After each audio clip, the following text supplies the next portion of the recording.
What's up, everybody? Welcome back to another episode of Rams Brothers. I'm your host, Dean, and I'm joined, as always, by my brother and the other great host of this show, Nick. And the Rams are 1-0. They took care of business against the Houston Texans at home yesterday. Nick, you were in the building, so I want to hear first, most importantly, how are you? But yesterday, how was the game? What was the atmosphere like? And what did it feel like to start 1-0 in your home stadium? Vibes were very, very high. I'm doing good, by the way. Thanks for asking. Vibes were super high. The Texans fans, everyone, they were very nice. There was no malicious behavior between the two fan bases. AFC, NFC, we don't really see them that often. There was no Super Bowl matchup or anything between us. So, it just felt like a very high camaraderie between the two teams. And then just sitting there watching that grueling rock fight in the heat, I just felt like it weighed on a lot of people because the energy just kind of kept slipping. And then the fourth quarter had those amazing plays where everybody got on their feet and the Rams won. But it was tough. I mean, it felt like a really long game because I felt like the refs were just stopping it every opportunity that they could. Yeah, there were, a lot of late foul calls like later on in the game that were, very, very impactful that went against the Rams, a couple of BS calls. But I mean, like, Nick, you're in the atmosphere of it's 150 degrees, it feels like, in Los Angeles, right? It's a war in the trenches throughout the entirety of this game, all four quarters. Like it felt like the environment that you were in kind of matched up the play style of this game, like just an absolute dogfight throughout the entirety of it. And you could just see the fronts kind of going after one another. Obviously, both offensive tackles had massive responsibilities on both sides of the ball. And you saw just some really, really decent play in terms of trench battles. There's some execution stuff early on in the game. I think they started with 3 straight punts. But once they kind of got the wheels spinning a little bit, you saw some flashes offensively. You saw Matthew Stafford kind of get back to, what it was that we saw last year. And the defense kind of picked up right where they left off at the end of last year, where there were big shining moments towards the end of the game where they made plays that were impactful enough for them to put a W in their pocket. So, it felt like a little bit of last year, but kind of like an evolution and the direction that they're probably going to go in this year if everybody stays healthy. Felt like a little bit of last year. I kept hearkening back to that miserable Raiders game that we won last year, where it was just like so grueling, and it's like we're squeaking out a win. We get this like huge pick towards the end, and you're kind of walking away like, you know what, we won, and that's really all that matters. But this Texans team is so far superior from that prior Raiders team that we played last year. So while it felt the same from a fan perspective, because it was just like, guys, can't we just step up and just bring out the offense and win this game? They were going up against a really formidable defense this time. And it was, to walk out of that one with the win any way you could, you have to be very, very happy going into week 2, 1-0. Yeah, the Rams are 1-0, and our good friend Sosa checks in, says the Rams are 1-0 and the Falcons are 0-1. Enjoy your week, sickos. So everybody's watching the Falcons, obviously, because the Rams have their first-round pick in 2026. But the Rams being able to edge out the Texans in week 1, holding them to 9 points, I thought was just extremely impressive. Obviously, like you look at their offense, they were missing Joe Mixon, but Nick Chubb had 13 carries for 60 yards. Jaden Higgins was their leading receiver, but you just look all the way down the board between Hutchinson, Schultz, Watson, Nico Collins, Kate Stover. It's 2, 3, 4 receptions per receiver. So there was nobody that was dominant. I thought the secondary played really well. The pressure was consistent enough to be able to get the job done. And you look at them from an offensive perspective, the Houston Texans, and you're thinking to yourself, it's a brand new opportunity for a brand new play caller. We talked a lot about Nick Caley. We showed this graphic in the last episode. It's an opportunity for a brand new offensive line who ended up getting banged up in this game, and a seasoned now quarterback in C.J. Stroud to be able to get the ball to their skill players and be impactful and make plays, make explosives. And the Rams, I think, were preventative enough. They were bend, don't break enough to be able to finish the job. And then late in the game, like we talked about, make some big plays, the peanut punches, all those good things that we saw from Nate Landman. And neither team established the run at all. No. Throughout the entire game, I don't think we saw a run over 10 yards, honestly. I cannot believe, if I'm Nate Landman and I have CJ Stroud and the ball's not doing that well in the air, why am I not telling him to take off? Because that was the one thing that we weren't able to stop, and he was getting down the field. like like if I'm CJ Stroud, I'm trying to pick up those first downs with my legs more often than not. Yeah. It feels like they're trying to bring him away from that and make him more of a pocket passer. And I don't know why they do that with these guys, particularly with the Rams, because we always struggle with quarterbacks. Like week 3, Jalen Hurts, I'm super scared of playing him because like if the play breaks down, that guy's king of just picking up just enough to get the first down. I mean, he's not a Josh Allen type, but it just felt like our defense was amazing at what they were putting up against it. And for some reason, they weren't, doing that little rollout quarterback play enough. And I'm glad. And what do you know? Because the long run of the day was C.J. Stroud for 14 yards. So nobody should be surprised by that. Kyron's long run of the day was 9 yards, and then Nick Chubb had a run for 13 yards. But you were right; nobody was explosive on the ground whatsoever. So it's just a matter of late game execution. And you saw that, right? You see that with Matthew Stafford. You see that with Davante Adams. We tweeted during the game that it feels like Sean McVay has an entire playbook of plays catered around Davante Adams in 3rd and 5 and less situations. Yeah. There were so many in the 3rd and 4th quarter situations where Davante Adams, his specialty off the line of scrimmage is route running and getting open very quickly. And at his size, it's almost impossible to defend. And you see him time and time again, especially on 3rd down, make those big plays. And you see Matthew Stafford target him. Puka Nacua on the other side is just an absolute dog, right? Like you talked about just being able to battle through adversity and going into concussion protocol and getting stitches in his head. And this is via Stu Jackson. Puka Nacua said he hoped that the stitches were doing their job, quote unquote, because I'm not hesitating to hit somebody else. And here's what Sean McVay had to say about Puka. It's every box you're looking for. I love this guy. I love what he represents, his energy, his play style, his mental and physical toughness. He's a dog, and I'm grateful to have him on our group. And I know his teammates and coaches feel the same way. 10 receptions for 130 yards for Puka Nacua. It's just so consistent. It's so easy. He's really, really tough to bring down when he has the ball in his hands. He's so versatile in terms of what they could do with him pre-snap. And, he's turning into everybody's favorite player. I don't want to overestimate or say something that is too big of a stretch here, but I do not believe this Rams team goes anywhere without Puka Nacua this year. Like, he is the team MVP. Like, every time they needed a big chunk play, he's open in the middle of the field. He is the guy. That's who they're getting the ball to. Even on like little end arounds, doesn't matter. Like, they rely on him so heavily. And I thought this year with Davante, they were going, like it was going to be more of like a Cup Woods situation. And I mean, it was like, it still feels like the Puka show. It's nice to have Davante in those 3rd downs because they definitely relied on him in situations like that. But man, I mean, Puka Nacua is that guy, and they rely on him heavily. And I'm glad that they do because he's so good. But you get scared. I mean, he knocked out of the game thinking it's a concussion. And I look at my fiance and I'm like, well, we probably just lost. Yeah, there goes the entire cog that makes the offense run, right? And he's so impressive just with what he's able to do once he has the ball in his hands. But I think pre-snap, like everything you could do schematically with Puka Nacua is just so much fun. He's the guy that really gets everything going. And you look at like the situation with Puka Nacua kind of taking some snaps and some passes away from what you got from Cooper Kupp last year. And the fear with Davante was like, you just don't want him to be an Allen Robinson 2.0, but I don't think there's any fear in that regard. It just adds another layer to what you were able to do schematically with your offense. You saw 11 personnel, you saw 12 personnel.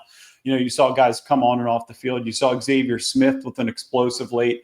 There was a 3-play sequence for Matthew Stafford where he changed arm angles, was off platform, connected with Davante Adams on 3rd down, explosive to Xavier Smith for 36 yards, and then rolling the opposite way, fading backwards through to Davis Allen on a rope in the back of the end zone with 2 people draped all over him. I thought that was extremely, extremely impressive. And I thought I had that clip in here, but maybe I don't. Regardless. They were ripping that through SoFi after the catch for the rest of the game. It would just kept showing that highlight of that touchdown catch. It was crazy. Yeah, because it was incredible. And that's what Matthew Stafford does, right? I mean, like that's his That's his MO. When he's healthy, he's able to do all of those things, and he makes it look pretty easy. I thought this play call, Nick, I wanted to talk to you about this because it was we were kind of going back and forth on this, right? Because there's 4 minutes and 12 seconds left on the clock. It's the fourth quarter. It's 1st and 10. You're up 14-9, and you're on the opponent's 12-yard line, right? So, like, theoretically, you kick a field goal and just rely on the run game. You go up 8 points, and you force them with limited time to march down the field while your defense is already playing really well. Is that a passing situation, in your opinion? I feel like that was the one kind of controversial piece which forced the defense to create a highlight at the end of the game. But there was an opportunity to put that game away. It made me feel like in the moment, like we deserve to lose for that because that was such a boneheaded play because, you know, at that point, I think you're just fighting the clock. They have 3 timeouts, make them drain all those timeouts, run the ball 3 times or maybe 2 times and then hit them with your best play on 3rd down. But, I mean, that's not what they wanted to do there. They decided to throw the ball, and, I mean, it got popped out, and I knew the moment that it came out that it was a fumble. And, I mean, amazing challenge by the Texans coach. But, it was that was a moment where I was just like, this is the kind of tides that turn thing, a momentum swing that our defense has been great all game, and now, again, in 2025 – we're having to rely on our young defense to win this game as opposed to our, you know, super flashy offense. And I was like, this is it. This is where that's the straw that breaks the camel's back. And then, of course, the defense comes out, makes the best play of the week, maybe, with this. Yeah, freaking land shark. And then this is the Landman. Landman, right. You got the Landman and the land shark. The land shark made an incredible play. Here's the land shark. Wait, hold on. Here's the land shark. Yeah, land shark and Landman. It's absurd when you look at the still image of Land Shark taking that ball away. I think it was from Jaden Higgins. Just an incredible defensive play with 8 minutes and 26 seconds left in the 3rd quarter. But this Nate Landman play I thought was so incredible too. That this peanut punch. And then, Nick, you called out on the back end. Everybody was so focused on the peanut punch, which is incredible. Look at the play by Braden Fiske, who essentially makes essentially like what is for an interior defensive lineman, an Odell Beckham-like catch to bring it in and give the Rams possession. I actually think that's the first time I've seen a D lineman, like, because they're always reaching for that. They're always trying to paw the ball, but it usually just kind of like pushes it away or like bounces it away. He like full extends, use both of his arms to like bring it in. That was a shout out to Fiske there because that's game saving. You need both of those amazing things to happen. And then the punch in real time at the game, I'm watching this and it felt like it was in slow motion. Like the receiver that catches the ball is running. Our defensive guys stop. And I'm like, go ahead. Like they don't run to hit him right away. They stop knowing that he's like cornered. So he has to run into them. And when you do that, that gives you the window to punch the ball. So they were always thinking about the turnover, which is like playing 4D chess there. So the defense for this Rams team is exactly who we thought they were. To the point where Nate Landman, after the game, was being asked by Rams beat writers and reporters if he had taken boxing lessons as a child. Like, that's how far it's gotten, right? Because it's something that, like, if you've watched Rams practices, you've seen Nate Landman do this all throughout the offseason. You talk about his physicality, just his instincts around the ball. This is what he likes to do. And this was Nate Landman's quote when he was asked about if he boxed as a child and where the peanut punch really came from outside of the inspiration from the OG Charles Tillman. No, I did not. It's just repetition and practice, getting used to it. And, you know, the more you throw, the more you're going to connect. So just taking those opportunities when they arise. The more you throw, the more you're going to connect. Nate Landman or Mike Tyson? Landman. No, it's Landman. I know. I know. Truly, though, it's Landman. I know. It's not like Spider-Man. It's not like his name is like Joe Spider-Man. It's Spider-Man. It's Landman. Captain Landman. Get me pictures of Landman, please. No, I think it's incredible just to see somebody who contributes in a special teams way, in a rotational way with the Atlanta Falcons, just to come in here. And the Rams basically said to us, I don't give a shit about your opinions on interior linebackers. I don't care what you think about us drafting a 5th round linebacker. We're going to bring in Nate Landman. He knows our defense. He knows schematically where he should be on the field at all times. He knows our tendencies. He has the right instincts. He's going to make a big play late.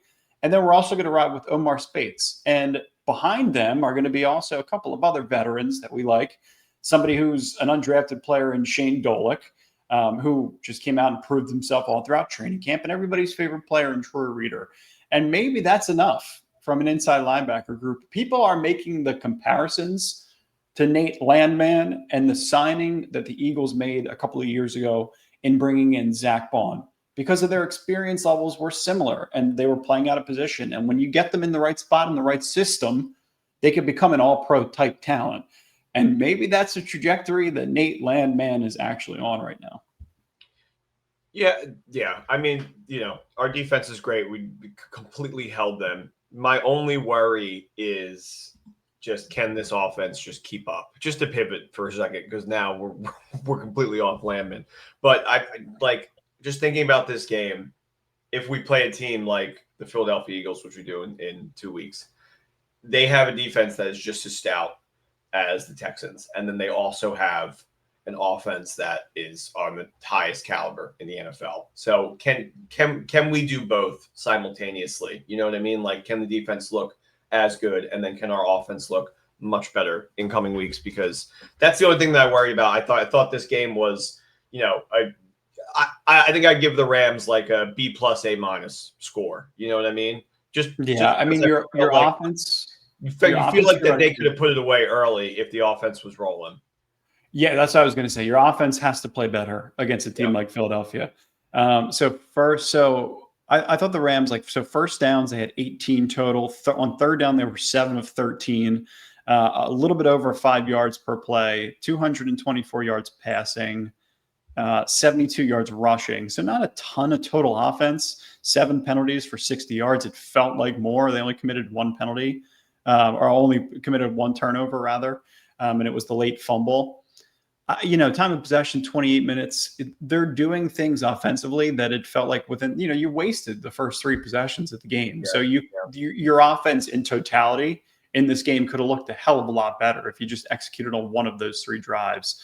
Like, the day started with Aaron Rodgers throwing a touchdown pass to Benny Skoranek, and the Rams ended up going 3 and out into 3 straight possessions. So it was like, it's one of those days. It's week 1. Execution is so damn important. And, it's going to take a little while. These guys are completely rusty, right? They haven't played in 6-7 months. So it's time when for them they don't do preseason. I particularly with somebody like Stafford, like, I feel like that this game is definitely like a get to it game. And it takes them a little bit to get there. But yeah, I mean, after the defense does so well against, we win the toss and the defense pins them back, and it's like 3rd and 22, and they just do like a run play just to get out of that, and then we punt and we're at like the 20 or the 40, like around there, and I'm like, all right, here we go. We convert 2 third downs, and then we get to like another 3rd down point, and we got to punt it away, and it's like, damn it, come on, like we just got to keep the momentum going. They didn't get there until later.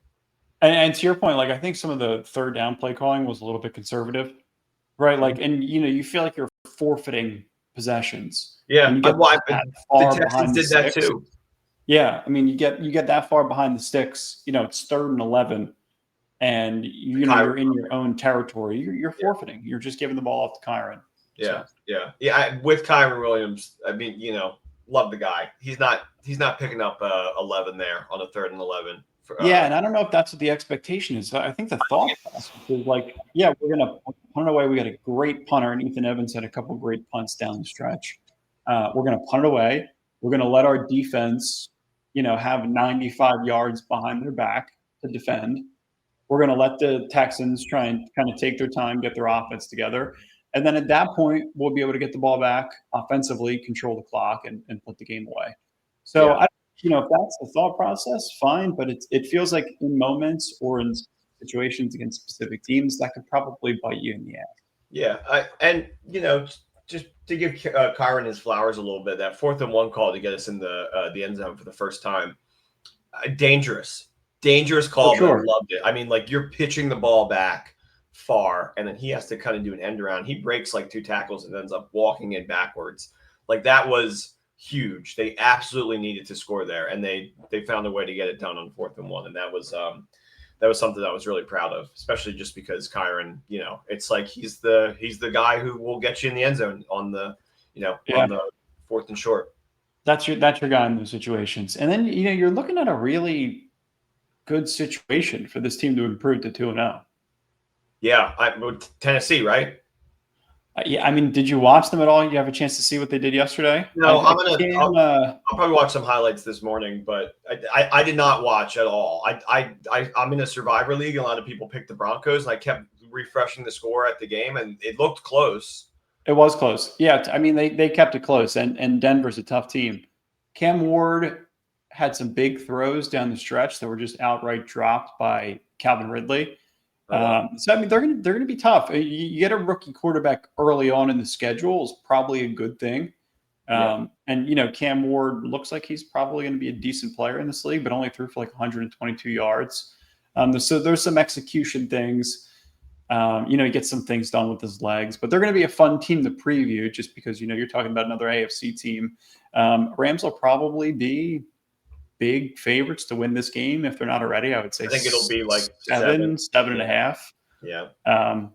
So I don't know. I like the outlook to potentially go 2-0 and then have to travel to Philadelphia, and then I think after Philadelphia host the Colts back in Los Angeles. Yeah, so. Colts in LA, and then after that San Francisco. But it is, you know, Colts actually look like a formidable team all of a sudden. Colts beat the shit out of the Dolphins. Yeah. Oh my God. I took Colts over 6.5 wins this year. It's obviously super early and they could totally like crash and burn, but everybody called me an idiot for that one, and I feel pretty good about it. That's a good start. It's a really good start. How did your picks do? I think we're even because the under somehow hit on the Eagles game. But I got Cowboys plus 8.5. And then the under, I think both teams scored 38 points in the Steelers game, and I had under 38. But there's one more. I can't remember. I won the Rams outright. Rams outright, obviously, that one. And then now it comes down to Vikings Bears. And if the Bears cover plus 1.5, then we're in the money. Okay. All right. Yeah. Oh, that's tonight. Vikings Bears. Yeah. That should be fun. All right. That'll be a good one. Oh, good. Oh, well, and hold on. Before we get out of here, I want to give a shout out to my man Hugo, who I met at the Rams game yesterday. Super cool dude. Him and his girlfriend came up to me and they were like, "We love your show." And I was like, "This is what it's all about." It was just so cool to have that experience. I was like flabbergasted. Dude, like, you know, find us on Twitter or like comment on this video so we can like, you know, send you some merch or something, because that was just super sick. I'd love to give you a Rams brochure that you can wear once, because it's kind of difficult to rep your favorite podcast attire, you know, but I will send you something, because that made my whole week, man, that whole month. That was just so cool. Dean, I just wish you were there. It's also really funny. I was there with 2 friends and my fiance. That happened while they were getting food and she was in the bathroom, so nobody else saw it. Oh yeah, of course. So like everyone's like, all right, sure, but yeah, it definitely happened. It could never happen when you're around the people that you care about, so that you can showcase how important you are as a human. He also said, making a Rams important note, he said I was much more jacked in person. So much more jacked and handsome than your brother. That's what he said. Yeah, of course. Yeah. Well, be more like Hugo. Make sure to like and subscribe to the podcast. We are going to be doing previews and recaps, but we want you to be more like Hugo and come up to us and say what's up. And we're going to be at tailgates, we're going to be at games, and we'll let you know when we're there. But we're going to be making content all throughout the entirety of this season from the perspective of your favorite brothers in the entire world. And as always, go Rams. We love you guys, and we appreciate you guys listening as always. Go Rams. The road to 10K subscribers this year. Come on. Like, you know, hype us up, guys. Let's get up there. 1-0. 1-0. We are 1-0. 1-0. Let's get to 10K. Hashtag. Let's do it. We appreciate you guys. As always, go Rams. We will talk to you again in a few days. Bye. Go Rams. Peace.